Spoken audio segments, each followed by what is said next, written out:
7절 말씀.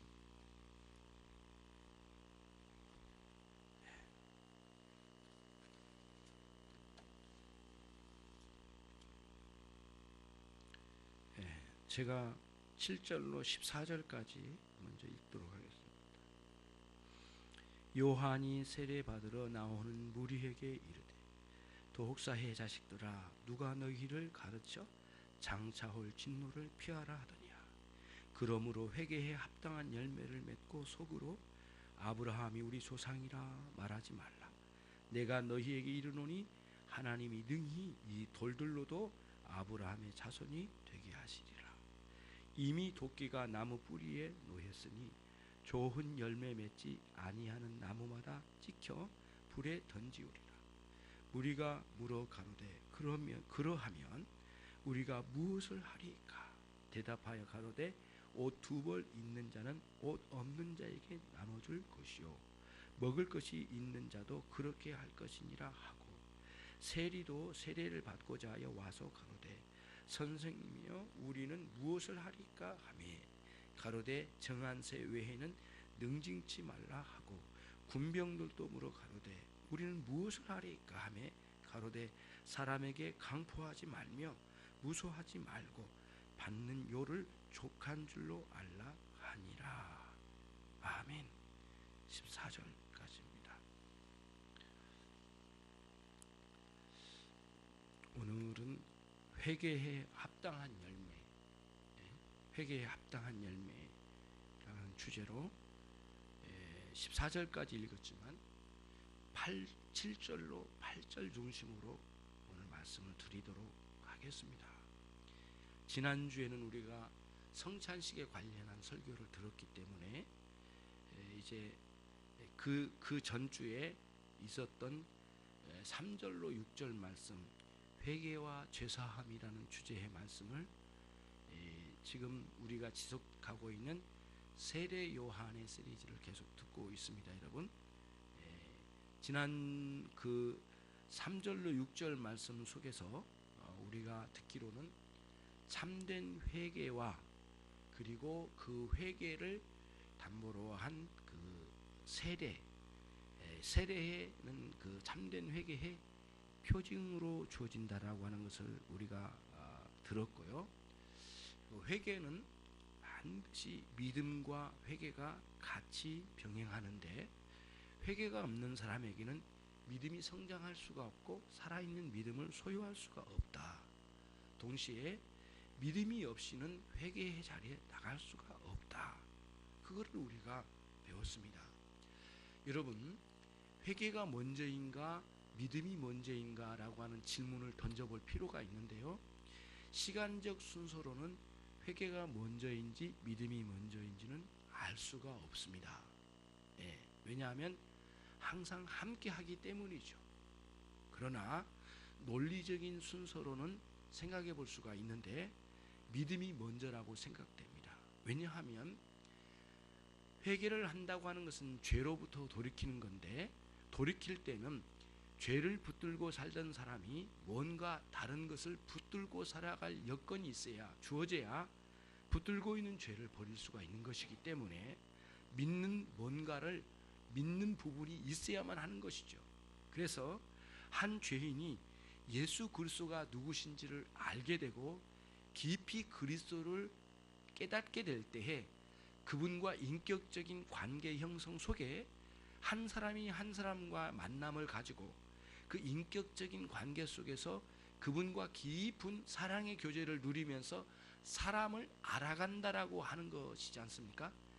우리 주님도, 살아계신 우리 주님도 우리가 알아간다고 할 때 죽은 지식이나 굳은 지식으로 알아가는 지식이 아니고 인격적인 관계 속에서 예수님을 알아가게 되면, 그분을 알아가게 된 그 지식은 예수님의 그 인품, 그 성품이 우리 안에 들어오고 우리의 부끄러움이 예수님에게로 가고, 그러면서 서로 교환적으로 우리가 서로 교제가 이루어지는 역사가 일어나는 것이죠.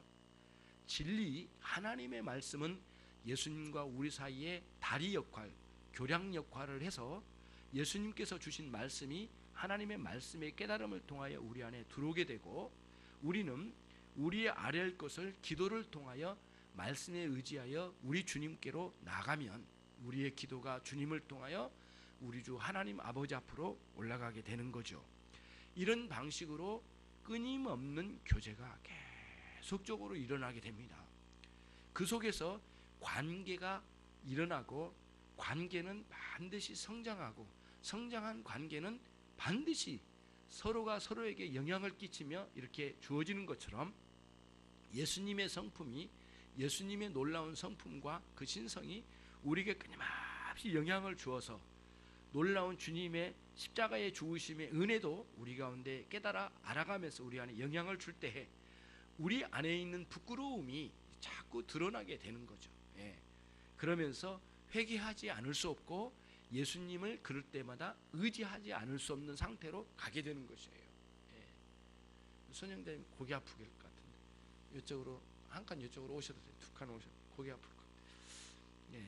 그렇게 믿음과 회개는 계속적으로 우리 안에 역동적으로 일어나는 겁니다. 예. 그렇게 살아있는 신앙으로 살게 되는 거예요. 예. 그것을 우리 생각해 보았어요. 오늘은 이제 회개와 회개에 합당한 열매에 대해서 생각해 보도록 하겠습니다. 우선 우리 제가 읽었던 그 7절 말씀을 같이 한번 여러분 보십시오. 누가복음 3장 7절 말씀 같이 한번 읽겠습니다.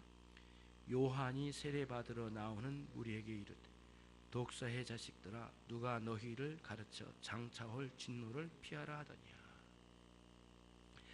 여러분 이 본문을 볼 때마다 여러분이 이런 생각을 하게 됩니다. 너무 지나친 용어를 사용하지 않았는가. 독사의 자식들아 라고 하는 용어는 정말 이게 선지자에게 적절한 용어일까. 너무 혹평하는 것 아닐까라고 하는 생각입니다. 자, 그러면 그 문제를 먼저 해결하고 말씀을 이어가 보도록 할게요. 여러분 성경을 보시면 8절에 보시면 여러분이 보시면 유대인들이 일반적으로 생각하기를 우리는 아브라함의 조상이다. 아브라함의 후손이다. 그러니까 우리들의 조상은 아브라함이다 라고 하는 그런 의식을 다 가지고 있는 거예요. 이게 무슨 뜻이냐면은 우리가 어떤 참된 회개가 있지 않긴 하지만 그래도 우리는 아브라함의 후손으로서 우리의 조상 아브라함이 있으신데 그 아브라함의 언약을 통하여 모든 사람들을 구원하신다고 하는 약속을 해주셨는데 우리는 그 아브라함의 자손에 속한 자로 여기 있지 않느냐. 그러니 우리는 회개고 뭐고 어떻게 살더라도 우리는 안전한 사람들이 아니냐. 이렇게 신앙적인 거짓된 안정감에 빠져 있었어요. 대부분의 사람들이. 그런데 세례 요한은 정반대의 평가를 하는 거예요. 독사의 자식들아. 예. 이게 무슨 뜻이냐면은 이런 거죠. 인간을 처음 타락시킬 때에 사단이 이 독사 뱀을 통하여 우리 인간을 유혹해 넘어뜨렸던 거죠. 그래서 그야말로 그 창세기 13장 15장의 이하의 말씀을 이렇게 쭉 보면 이제 뱀의 후손이 결국에는 여자의 후손을 향하여 끊임없이 이렇게 공격해 가는 그런 과정의 내용들을 설명을 해나가요.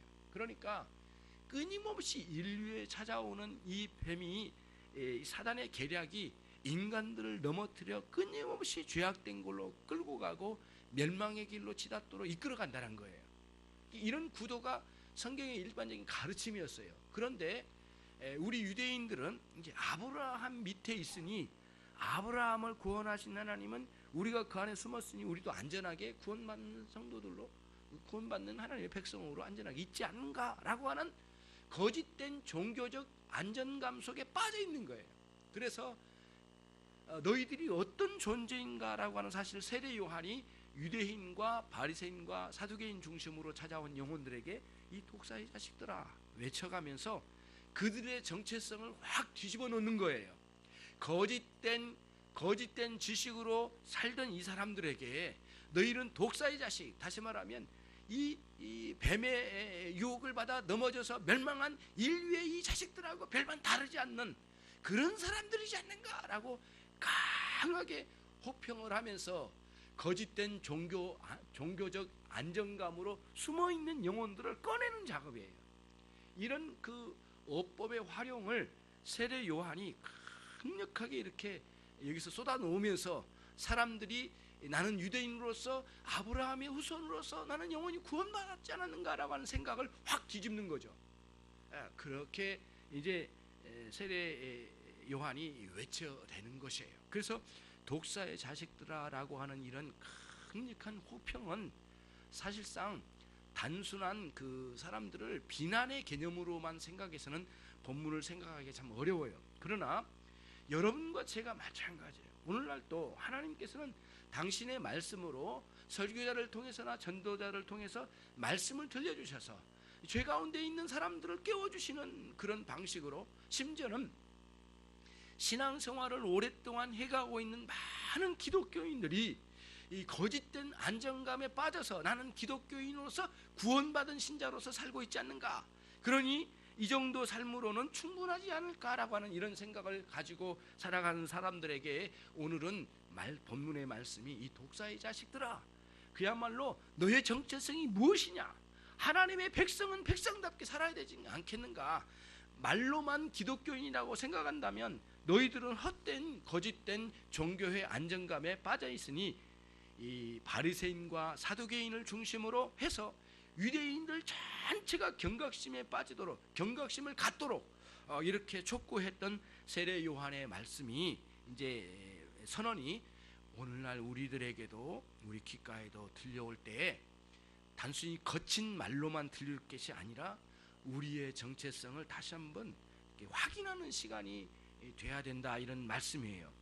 그러므로 당대의 종교 지도자들이나 정치 지도자들이 거짓된 위선 속에서 종교의 자리를 틀고 잡아서 자신이 어떤 존재인지를 사람들을 속이고 심지어는 자기까지 속여가면서 위선적인 신앙으로 성결의 모양의 외투를 입고 숨어있는 이 영혼들을 꺼내셔서 당신의 말씀으로 꺼내셔서 이 말씀에 의하여 강한 호평을 통하여 그들의 두터운 마음을 깨뜨려서 진리의 말씀을 심어주시는 방식으로 세례 요한의 외침이 있다는 사실을 생각하고, 여러분과 제가 오늘 이 시간 말씀 앞에 무릎을 꿇고 그야말로 신앙생활의 외식, 다시 말하면 기독교라고 하는 거칠애에 숨어있는 거짓된 경건과 모양만 갖춘 그런 경건을 뿌리채 뽑아버리고 여러분과 제가 진실한 신자로 거듭나는 것을 촉구하는 말씀으로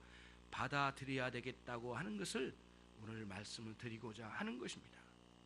여러분은 어떻습니까? 이 시대를 살아가면서 기독교라고 하는 오늘날 모습들을 보면서 겉으로는 화려해 보이고 대단해 보이지만 그 안에는 독사의 자식들아라고 하는 외침이 들려오는 시대를 살고 있다는 사실을 여러분들이 간헐적으로라도 느끼고 있지 않습니까?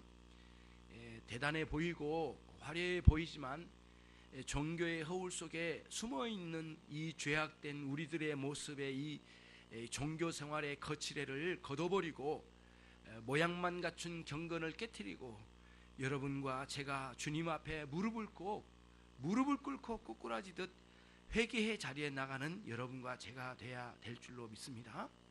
그러므로 그동안 우리가 회개의 생활 없이 믿음 생활을 하고 있다고 하는 이런 예배당에 찾아온 것 이거 하나만으로, 그리고 이렇게 예배 드리고 헌금하며 하나님께 나가는 것만으로 다 이뤘다라고 생각하는 거짓된 이 생각에 머물러 있는 어리석음이 무너지는 순간이 되어야 될 줄로 압니다.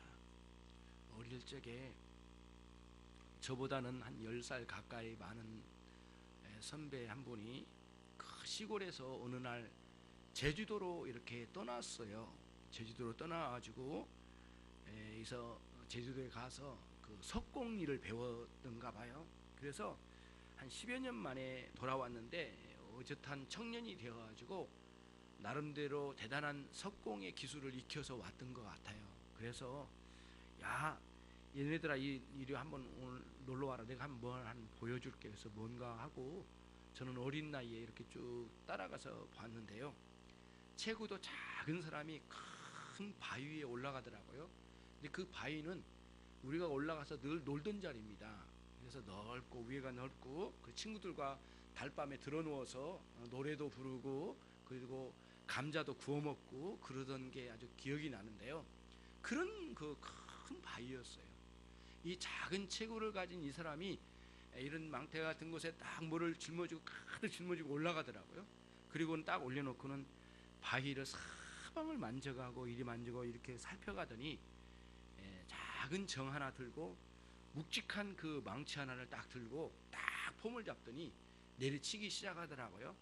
처음에는 살살 두들기면서 이렇게 하더니 어느 정도 구멍이 나니까 더 세게 때리고 더 커지니까 큰 정을 갖다 놓고 큰 망치로 때리가 어느 정도 박히니까 이제는 엄청난 오한말을 가지고 때리 박더라고요. 이 정도씩 박더라고요. 쭉 한 줄로 쭉 박아요. 그러더니 큰 정을 갖다가 엄청난 거를 갖다가 막 대놓고 이제 온 힘을 다하여 박는 거예요. 3개, 4개 숫자가 늘어나는데 어느 순간 엄청난 그 바위가 쩍 하고 갈라지는 겁니다. 와, 저 엄청나게 깜짝 놀랐죠. 어린 나이에 야 어떤 힘이 저렇게 나온가. 힘이 아니죠, 기술이죠. 아주 세밀하게 돌의 결을 딱 따라서 거기에 정을 꽂아서 세게 박아 들어가니까 어느 순간에는 쫙 하고 갈라지는 겁니다. 엄청나게 큰 바위가요. 굉장히 놀랍죠. 여러분과 저에게 오랫동안 믿음 생활을 하고 있다지만은 거칠이의 믿음 생활로 회개 생활도 없으면서 종교의 안정감에 빠져있는 그런 상태로 지속된 여러분과 제 마음은 그 돌멩이처럼 크게 두텁게 굳어져 있는 마음의 상태를 가지고 있어요. 그 마음의 진리의 말씀의 정으로 내리쳐서 조금씩 이게 박아 나가면 어느 순간 쪼개지고 이 마음 굳어진 마음이 무너진 순간이 오게 될 줄로 믿습니다. 반드시 그래야만 합니다. 그래서 진리의 말씀 앞에 끊임없이 자신을 노출시켜야 됩니다.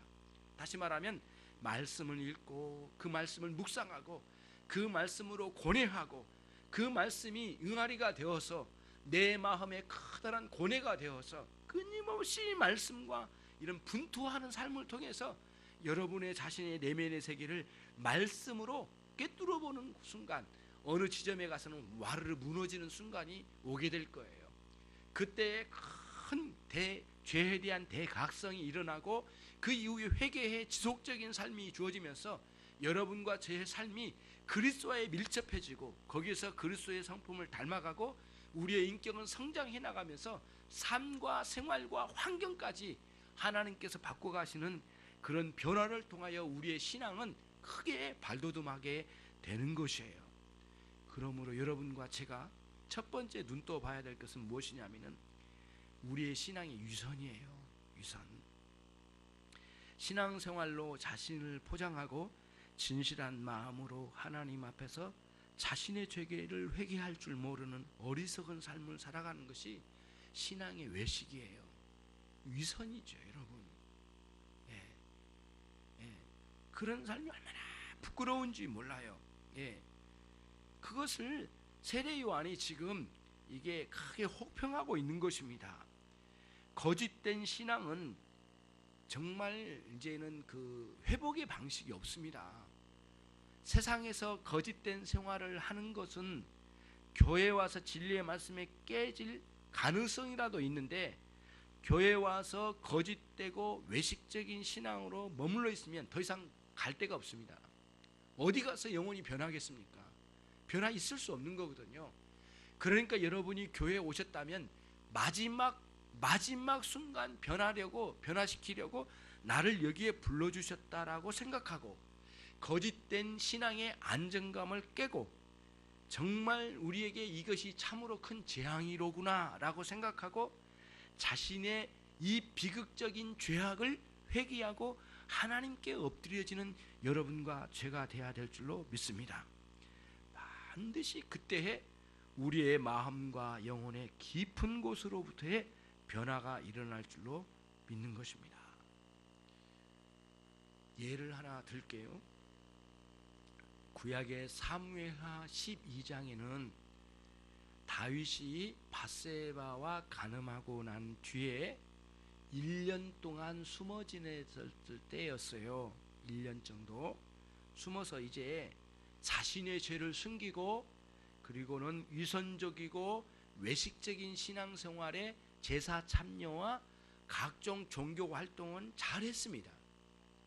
흠잡을 데 없이 잘했어요. 그러나 자신의 커다란 죄악을 숨기고, 심지어는 그 죄악을 숨기기 위하여 밧세바의 남편 우리아를 죽이기까지 했던 다윗이었습니다. 그런 세월을 1년 동안 보내었던 거죠. 이런 그 위선적인 신앙생활로 1년을 잘 버텼는데, 어느 날 나단 선지자가 다윗에게 찾아왔습니다. 왕이시여, 제가 드리는 말씀을 잘 들어보십시오. 선지자 선생님 잘 오셨습니다. 오늘 제가 선지자 선생님의 말씀을 다 듣겠습니다. 좀 말씀하십시오. 왕이시여, 어느 고을에 아주 부자가 살고 있었습니다. 수백 마리, 수천 마리의 굉장히 많은 양떼와 소떼를 거닐고 있는 그런 부자가 살고 있었거든요. 그런데 마침 그 부잣집 옆에 담장 너머에 아주 가난한 사람이 있는데 암, 양 한 마리를 기르는 그러한 그 가난한 사람이 살고 있었습니다. 그런데 어느 날 이 부잣집에 손님이 찾아왔습니다. 그 고을의 사람들은 손님 접대하는 것을 최고로 치는데, 이 부자도 그날 손님을 접대하기 위하여 하인에게 시켜서 담장 너머에 있는 저 집에 기르고 있는 양 한 마리 빼앗아서 잡아다가 오늘 손님 접대를 해야 되겠다. 네가 그리 할 수 있겠느냐? 예. 그러면 담장 넘어가서 그 사람이 주지 않는다면 무자비하게라도 때려 눕혀서라도 양을 빼앗아 와서 오늘 그 손님을 접대하자. 예, 알겠습니다. 그렇게 해서 이 가난한 사람의 집에 있는 암양 한 마리를 뺏어와서 손님 접대를 융성하게 했답니다. 왕이시여. 그랬더니 다윗이 그 소리를 듣고 크게 분개했습니다. 그런 사람은 마땅히 죽어야 되지 않겠습니까? 라고 나단 선지자에게 큰 소리로 이렇게 동조하듯이 이야기를 했죠. 뿐만 아니라 다윗은 율법에 나온 것을 그대로 인용하여서 양 한 마리를 빼앗았으니 율법에 의하면 4배를 갚아야 된다고 말씀해주고 있는데, 내가 생각하기로는 4배를 갚고 그 사람을 죽여야 되지 않겠습니까? 라고 이렇게 분개를 했습니다. 그때였습니다. 그때 나단 선지자가 그 사람이 당신입니다. 4배로 갚고 죽어야 될 사람 당신입니다 하고 나단 선지자가 크게 정색하고 다윗에게 부르짖었습니다. 그때 다윗이 깜짝 놀라 뒤로 나자뻗듯이 말씀을 듣고 그 앞에 나가 꼬꾸라 떨어졌던 거죠. 그러면서 엉엉 울면서 자신의 죄를 토설하고 회개하는 장면이 나옵니다. 세례 요한은 오늘 광야에 찾아오는 유대인들과 바리새인과 서기관들 무리를 향하여 외치는 독사의 자식들이라 라고는 외침이 있었는데, 다윗이 밧세바를 범하고 난 이후에 1년 후에 나단 선지자의 외침은 더 무섭고 예리한 말씀이 아닐 수 없었습니다. 당신은 죽어야 됩니다. 4배로 갚아야 됩니다. 당신이 그 짓을 행하였습니다. 어찌하여 여호와 하나님께서 온 세상을 당신에게 다 맡겼고, 그리고 온 나라의 모든 것을 다 주셨고, 당신이 구한 것이면 모든 걸 주었고, 심지어는 사울왕이 당신을 죽이려고 단도를 들고 쫓아오던 그 순간에도 당신을 보호하여 여기까지 살려주셨건만, 당신은 어찌하여 한 여인을 범하고 뿐만 아니라 그 죄를 감추기 위하여 그의 남편까지 죽였나이까? 당신은 어찌하여 하나님 아버지를 배신하였습니까? 라고 외침 속에 다윗이 엉엉 울면서 대성통곡을 하면서 회개하고 돌아온 일이 있었습니다. 두터운 돌과 철판과 같은 완악한 다윗의 그 마음이 깨트려지고 뚫려지는 순간이 되었습니다. 하나님의 예리한 말씀이 여러분의 가슴에 꽂히기를 원합니다. 여러분이 여러 가지 방식으로 자신의 죄를 포장하고 거친 번드러하고 모양새를 갖춘 기독교의 모양을 갖추고 허울 좋은 모양을 갖춘 사람들이긴 하지만 우리 주 하나님의 말씀이 여러분의 가슴을 찌르고 또 찔러서 관통하여 여러분 안에 숨어있는 이 죄악을 꺼내요. 정말 여러분과 제가 독사의 사식과 같은 자라는 사실을 깨닫고 주님 앞에 엎드려 정말 회개하여 진실로 회개하여 참된 신자로 세례를 받는 신자와 같은 광야에 엎드려진 유대인들과 같은 사람들이 여러분과 제가 되기를 진심으로 바랍니다. 여러분과 제 안에 있는 죄를 깊이 생각하면 크고 부끄러운 죄, 정말 바뀌어지지 않는 죄, 이런 특별한 죄들이 있죠. 이런 죄는 특별한 회개를 통하여 하나님께 나가 회개를 통하여 죄사함의 은총 속에 변화를 받는 여러분들이 돼야 되겠고요. 일상적으로 살아가면서 지속적인 회개의 삶이 또 있습니다. 특별한 회개의 자리도 필요하고 매일 주님 앞에 우리의 부끄러움을 깨닫고 회개하는 회개의 방식이 또 있습니다. 이런 일상적인 끊임없는 회개와 특별한 죄가 깨닫게 생각나거든 회개하는 자리에 나가는 방식으로 끊임없는 회개의 삶이 여러분과 저에게 있어야 될 줄로 압니다. 그렇지 않으면 우리의 이런 인격이나 깊은 내면의 마음과 영혼은 결코 변화되지 않습니다. 절대 변화되지 않습니다. 그래서 믿음 생활하고 있는 분들은 그 믿음이 믿음다운지를 여러분의 회개 생활을 통해서 알 수 있습니다. 저와 여러분은 같습니다. 매 순간 회개해야 될 사람입니다. 그리고 믿음으로 우리 주님을 꽉 붙들면서 우리에게 주신 사명을 잘 감당해야 됩니다. 정신을 차려서요. 가정을 돌보고 직장 생활하고 사업장에서 그리고 학업의 현장에서 이웃과의 관계 속에서 내 사명을 잘 감당해야 됩니다. 믿음과 회개의 역사가 날마다 역동적으로 일어나면서 말이죠. 그러면서 그동안 기독교 신앙생활에 우쭐대던 우리의 마음이 부끄러움으로 드러날 때마다 회개하고 엎드려서 새롭게 되어진 그런 여러분과 제가 되기를 원합니다. 그런 방식으로 회개의 자리에 들어가면 여러분이 지독하게 저와 여러분이 이 세상을 사랑하고 이기적인 자기 사랑에 빠져있던 그곳에서 건진바 받을 수 있는 은혜의 자리로 나올 수 있게 되는 것입니다. 여러분, 오랜 세월 동안 굳어진 죄가 있습니다.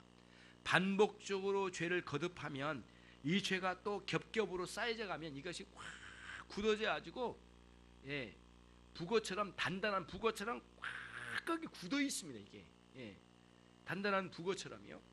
그런데 이거를 나무망치로 서서히 두들겨 패가면 이 북어가 서서히 풀어지고 나중에 풀어지면 음식으로 만들어서 먹을 수 있는 것처럼 이 부패하고 완악한 우리의 폐역, 다시 말하면 굳어진 죄가 하나님의 말씀에 의해서 두들김 받으면서 이게 서서히 뭉그러지고 깨트려지는 것입니다. 말씀의 지속적인 은혜가 우리 안에 필요하고 어느 순간 예리한 말씀이 우리의 가슴을 관통하고 들어올 때에 여러분과 제 안에 있는 이 추악한 죄들을 토설하고 회개의 자리에 나가게 되는 것이죠. 그때 우리의 영혼이 커다란 변화를 받게 되는 것입니다. 이런 일이 여러분과 저에게 매일 있기도 하고 때로는 간헐적으로라도 우리 안에 일어나야 됩니다. 이것을 여러분들이 구하고 회개의 자리에 진실한 마음으로 나가시는 우리 모두가 되기를 주님의 이름으로 축원합니다. 구약의 말씀 한 군데를 찾아보겠습니다. 졸리던 분도 찾아보겠습니다. 시편 51편입니다. 시편 51편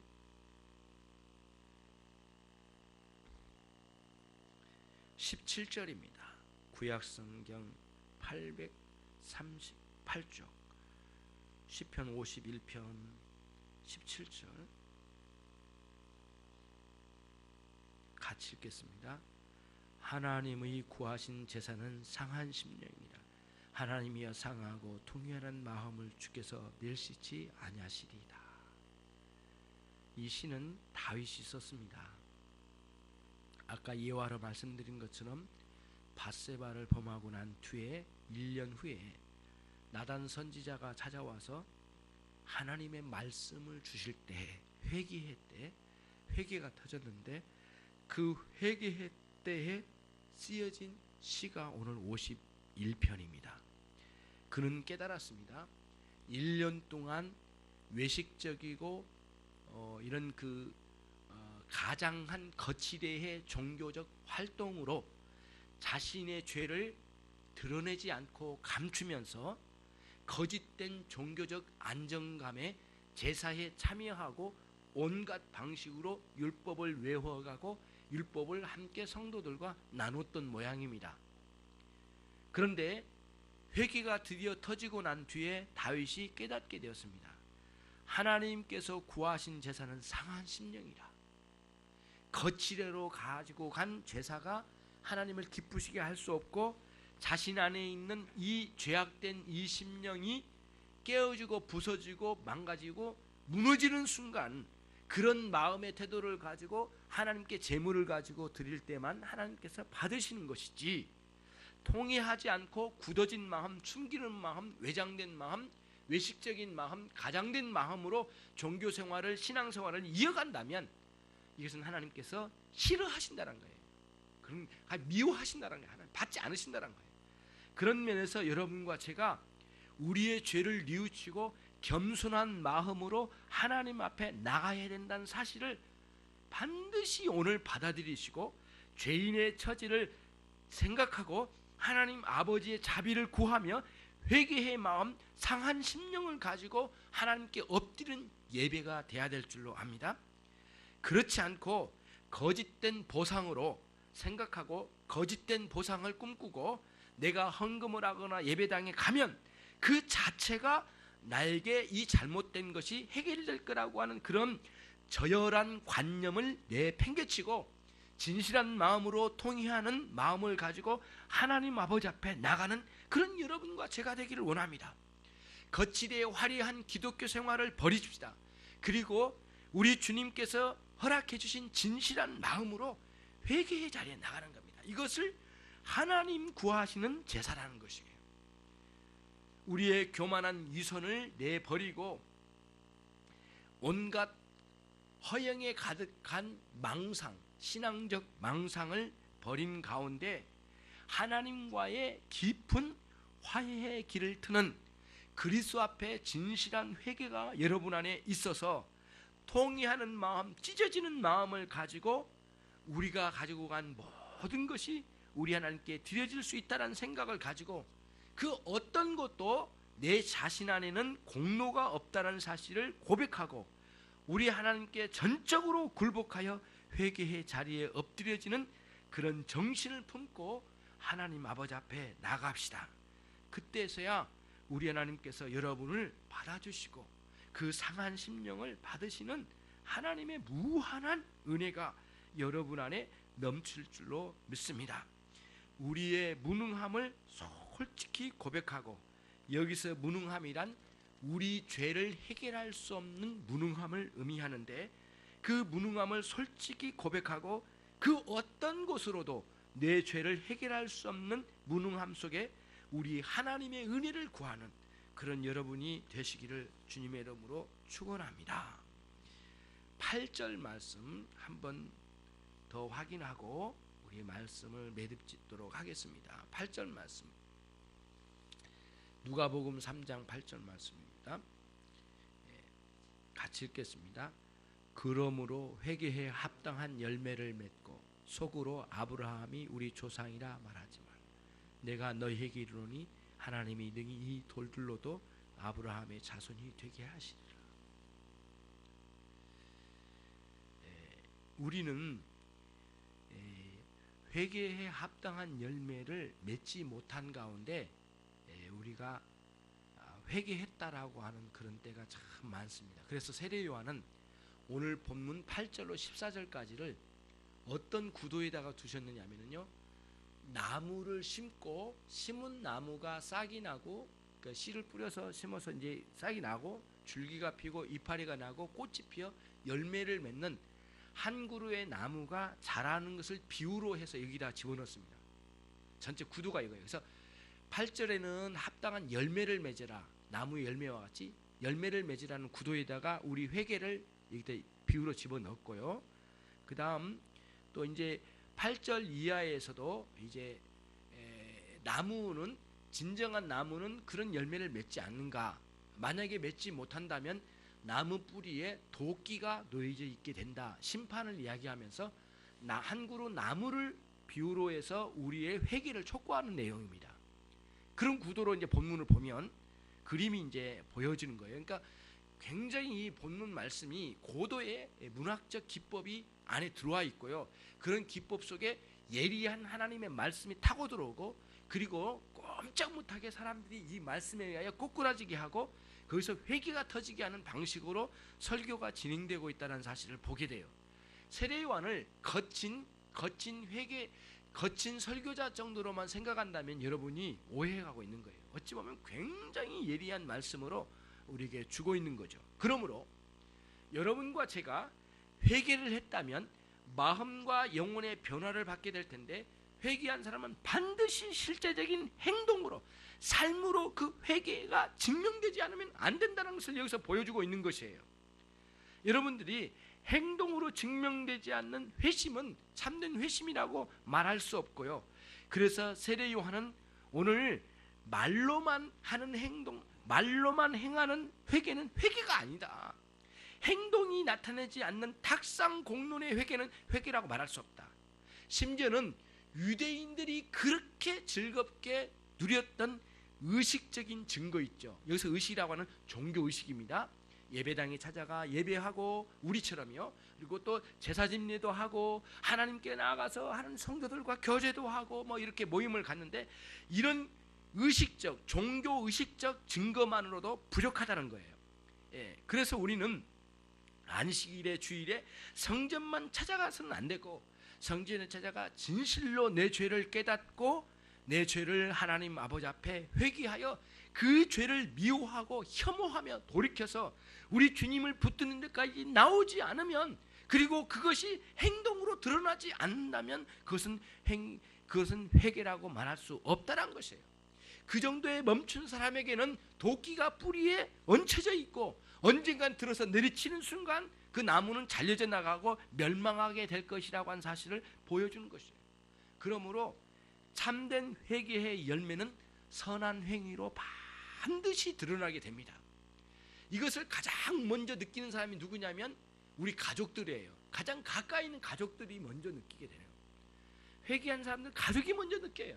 가까운 사람부터 먼저 알아요. 점차적으로 이렇게 여러분이 진실로 회개했는지는 여러분의 가족들이 알게 될 거예요. 그러니 여러분 가족이 인정해주지 않는다면 여러분들은 아직 멀었어요. 정말 그래요. 그리고 그런 모든 회개는 선한 행위로 드러나게 된 거예요. 회개가 내면에서 일어난 것은 사실이지만 이 진정한 회개는 생활의 변화를 통하여 놀라운 열매를 맺게 되는 것이에요. 그리고 뿌리에서 올라오는 이 진액을 먹고 그 나무는 아름답게 자라가게 되는 거예요. 예수 그리스도에 접붙여진 모든 백성들이 이렇게 큰 뿌리에 힘을 얻어서 영양분을 공급받아 자라가는 놀라운 사람으로 갱생되어서 이렇게 변화를 받아 나무가 이렇게 자라가는 모양, 우리의 영혼과 우리의 마음과 우리의 인격과 삶과 그리고 우리의 환경과 모든 부분이 사람들과의 관계까지도 이런 식의 열매를 맺는 놀라운 변화가 일어나야 될 줄로 압니다. 말씀을 결론적으로 정리를 해봅니다. 하나님의 말씀은 살아있습니다. 운동력이 있습니다. 그래서 심지어는 골수까지 파고들어온다고 했는데, 이 말씀은 우리의 마음과 영혼 깊은 곳까지 어느 곳 하나 감출 수 없을 정도로 내면까지 파고드는 하나님의 살아있는 말씀을 증거하는 것이죠. 진실한 마음으로 진리의 말씀을 받아들인 여러분에게는 마음과 영혼의 깊은 고뇌를 만들어냅니다. 그리고는 끝내는 마음과 영혼의 변화를 가져오게 되는 것이죠. 나단 선지자의 외침이 다윗이 무너진 것처럼 진리의 말씀을 통하여 여러분에게 찾아오신 우리 하나님의 말씀을 통하여 여러분들이 큰 변화를 받기를 바랍니다. 여러분, 하나님의 말씀이 아프게 다가올수록 달게 받기를 바랍니다. 아픈 만큼 더 성숙하는 것이고 쓴 만큼 약이 될 줄로 믿습니다. 진리의 말씀이 여러분에게 아프게 다가올수록 더 받아들이고 나를 결정적으로 고치는 순간이 이때구나라고 생각하고 여러분에게 향하여 하나님 용서의 은혜를 가지고 오신 하나님의 은혜를 생각하고 받아들여서 정말 놀라운 진리의 말씀으로 바뀌어지는 여러분과 제가 되기를 원합니다. 회개는 용서의 확신이 들어올 때만 회개가 터지는 법입니다. 회개는 용서하신 하나님이 내 앞에 오셨다라고 느껴질 때만 회개가 나옵니다. 회개하니까 용서가 오는 게 아닙니다. 그거는 여러분들이 우리의 경험으로 볼 때는 그렇게 경험되지만 실제적으로는 그렇지 않습니다. 우리 하나님 용서할 백성들에게 찾아오셔서 용서할 의향을 가지고 용서할 말씀을 그 사람들에게 주실 때에 그때에 용서의 하나님이 느껴질 때 내 죄를 토설하기 시작합니다. 다윗이 그랬습니다. 나단 선지자가 크게 외칠 때 여러분, 다윗은 드디어 1년 만에 우리 하나님 나를 용서하시려고 이 선지자를 보냈구나. 그리고 이 순간 나를 물론 마음은 아프고 영혼은 고뇌가 있지만은 확 드러낼 때에 동시에 하나님 나를 용서하시려고 이 말씀을 주신 거구나라고 생각하고 믿어질 때에 회개가 쏟아지는 겁니다. 그렇지 않으면 반감, 그게 느껴지지 않을 때는 그 말씀이 너무 강력하면 반감만 일어납니다. 그래서 복음이 전해진 곳에 어떤 사람은 반감을 가지고 그걸 버리고 어떤 사람은 복음을 들을 때에 그 말씀을 확 붙잡습니다. 왜냐하면 회개하신 하나님이 내 앞에 찾아오셨다는 확신이 오는 사람들은 그 말씀 앞에 꿇꾸라지며 회개가 터지는 거고, 그렇지 않고 결국에는 하나님의 말씀이 그렇게 하나님 용서의 하나님으로 느껴지지는 않고 그 말씀이 날카롭게 예리하기만 하고 내게 아픔만 주는 것으로 느껴질 때는 회개가 안 터집니다. 그래서 오히려 내 마음이 굳어져가지고요, 더 반감이 생겨야지고요, 그 설교자도 미워지고 복음 전도자도 미워지는 거예요. 그리고는 등을 돌려버린 거예요. 그런 식으로 변화가 일어난 거예요. 여러분은 어디에 위치해 있기를 원하십니까? 반드시 믿으십시오. 이렇게 말씀으로 찾아오신 우리 하나님은 여러분과 저를 용서하시려고 말씀으로 찾아오실 때입니다. 그것을 여러분과 제가 크게 믿고 신뢰하고 여러분과 제 안에 있는 이 죄를 드러내놓고 자기를 전적으로 깨트려서 회개의 삶으로 나가는 그런 삶이 되셔서 그동안에 어느 정도의 이렇게 머물러 있는 여러분과 저의 신앙이 크게 발돋움하여 성장되어지는 그런 여러분과 저의 삶이 되기를 주님의 이름으로 축원합니다. 기도하시겠습니다. 우리가 같이 오늘 말씀을 생각하면서 하나님 부끄럽습니다, 이렇게 회개하도록 하겠습니다. 기도하겠습니다.